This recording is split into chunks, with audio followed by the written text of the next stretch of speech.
اس سے پہلے یہاں کے کئی پروگراموں میں شرکت کا اتفاق ہوا اور بہت اچھے پروگرام ہوئے تھے جو مجھے یاد ہے تحریروں میں ذکر کیا ہے. کانفرنس بھی 2 سال ہوئی، اس میں بھی میں شریک ہوا اور ریلیز کے سلسلے میں پروگرام ہوا تھا، اس میں بھی میں شریک تھا. اور ایک مشاعرہ بھی یہاں ہوا تھا،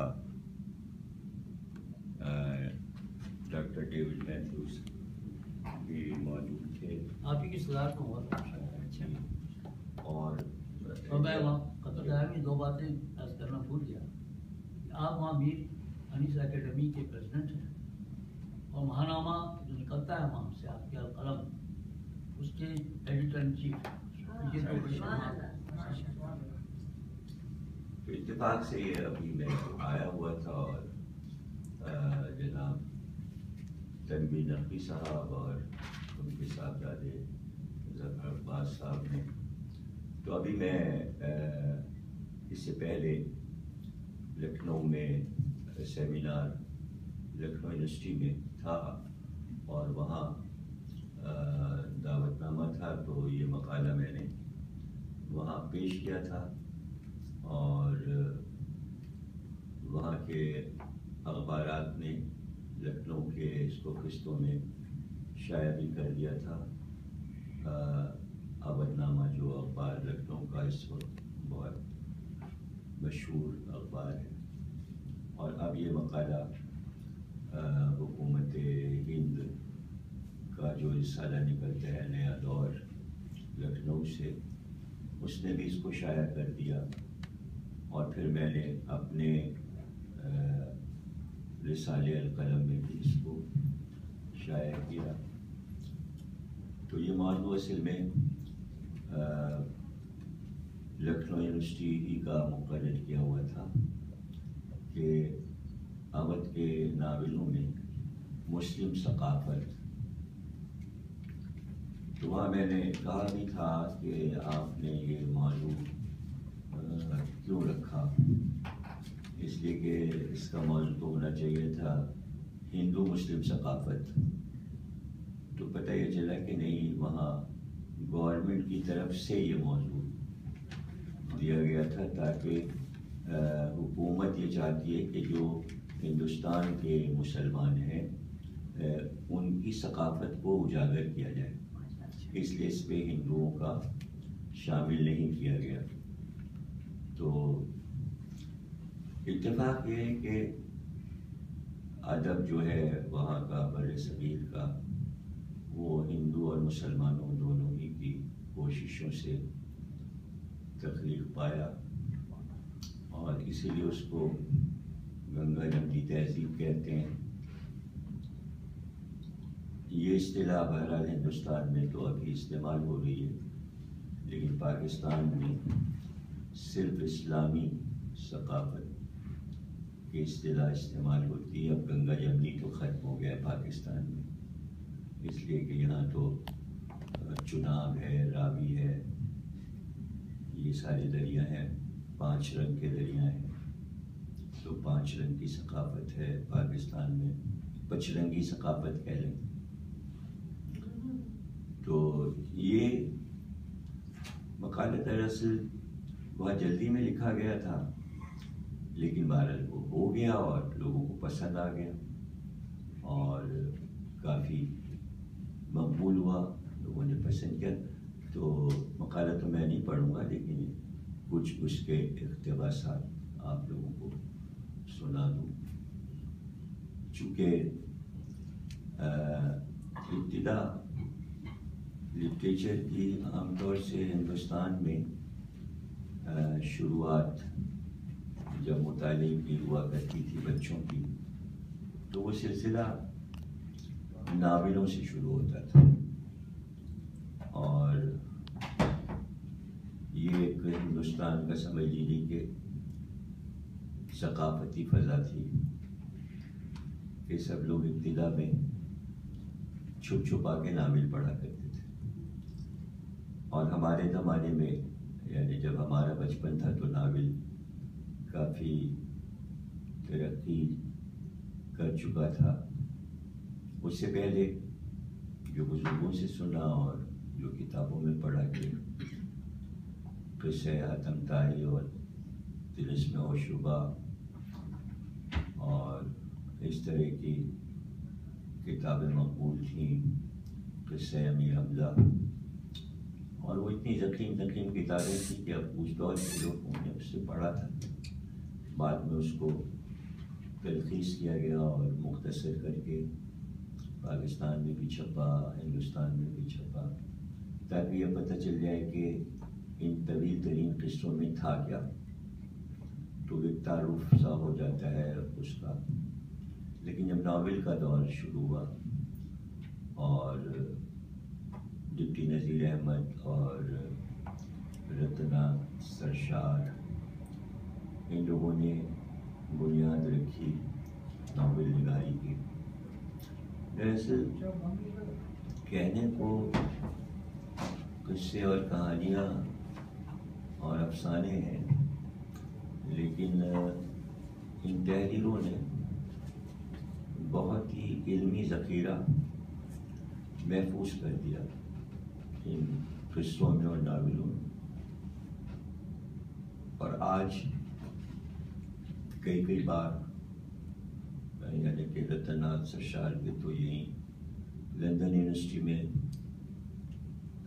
پی ایچ ڈی ہوا، اور اس طرح مسلسل یونیورسٹیز میں ان کتابوں پر تحقیق اور ریسرچ ہوتی ہے.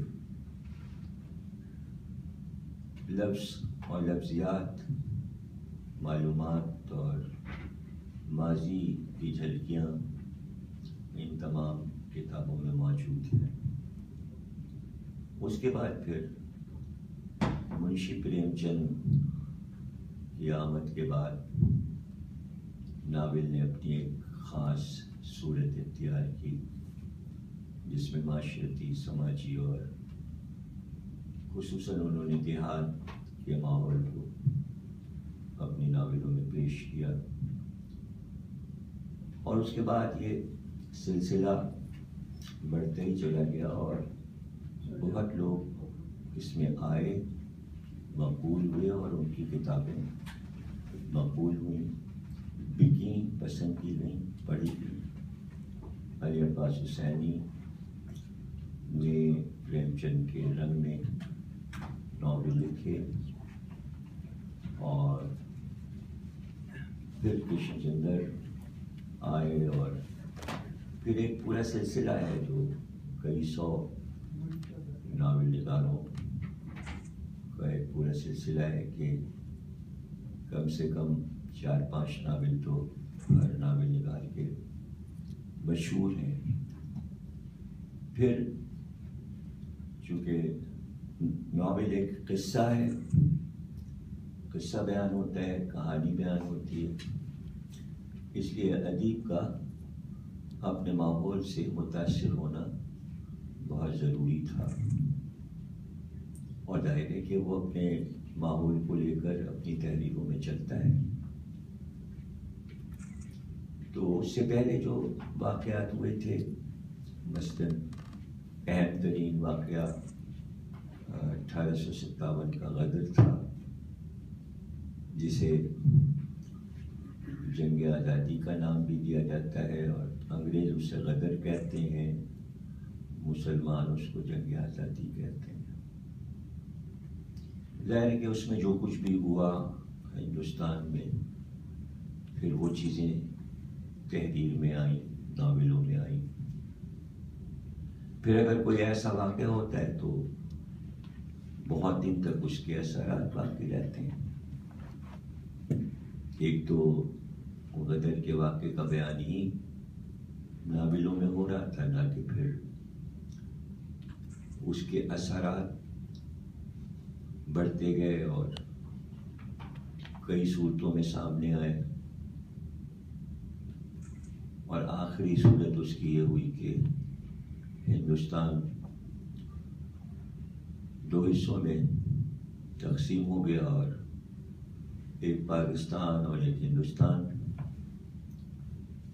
تو 1857 کے بعد ہندوستان کے لیے سب سے اہم واقعہ کہہ لیجئے، اہم حادثہ کہہ لیجئے، جو چاہے اس کا نام رکھیں، تو اس میں صورتحال یہ ہوئی کہ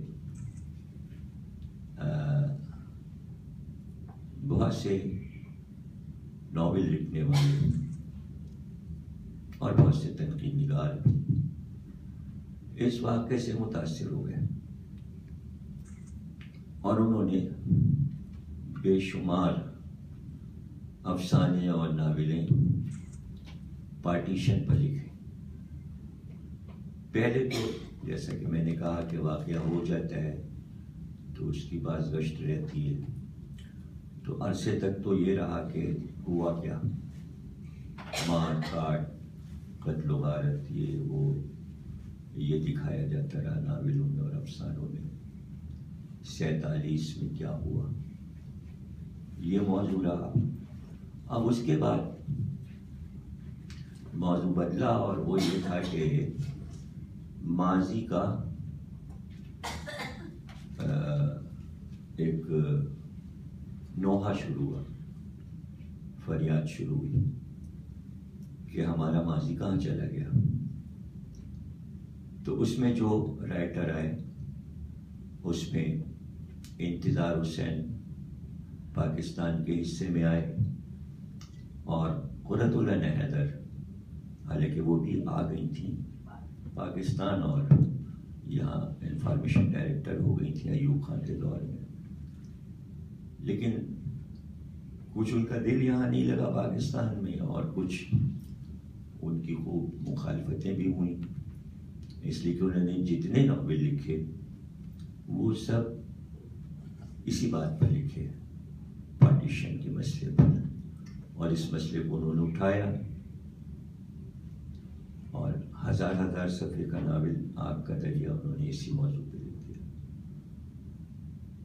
حالانکہ شاعری میں بھی یہی ایک لہر چل رہی تھی جو میں نے نثر میں بیان کی، کہ فیض احمد فیض، علی سردار جعفری اور جانثار اختر، ان کے یہاں بھی یہی کرب تھا، پارٹیشن والا مسئلہ، اور اسی کی لہریں ان کی شاعری میں نظر آتی ہیں. بہرحال یہ ہونا تھا اور ہوا، اور لیکن ان تحریروں کو پڑھنے کے بعد ایک احساس ہوتا ہے کہ واقعی ماضی مسلمانوں کا ہندوستان میں بہت شاندار تھا. اونچے اونچے محل تھے، حویلیاں تھیں، خادم تھے، نوکر چاکر تھے، ایک شاہی کا سا انداز تھا، اور عروج تھا، تہذیب تھی، ثقافت تھی، شاعری تھی. تو وہ سب کو چھوڑ کر پاکستان آنا، اور اس میں ابوالکلام آزاد کا ہندوستان میں رہ جانا، اور ان کا یہ پکار کے کہنا کہ کہاں جا رہے ہو، کیوں جا رہے ہو. اور وہ کھلے عام اپنی تقریروں میں یہ بات کہہ رہے تھے کہ یہاں تم کو ایک قوم سے لڑنا ہے، وہ ہندو قوم ہے، ایک سے لڑنا ہے، یہ لو ایک سے لڑو. وہاں جا رہے ہو 4 سے لڑنا پڑے گا. وہاں پٹھان، سندھی، پنجابی، بلوچی، ان 4 قوموں سے تمہیں جنگ کرنا پڑے گی، اور سکون نہیں ملے گا. یہ ابوالکلام آزاد کہہ رہے تھے. ان کی تحریریں 30 سال کے بعد کھولنا، اور پھر 20 سال کے بعد، اور پھر 50 سال کے بعد کچھ انہوں نے بینکوں میں رکھی، پھر یہ ہوگا، پھر یہ ہوگا، پھر یہ ہوگا، پھر یہ ہوگا.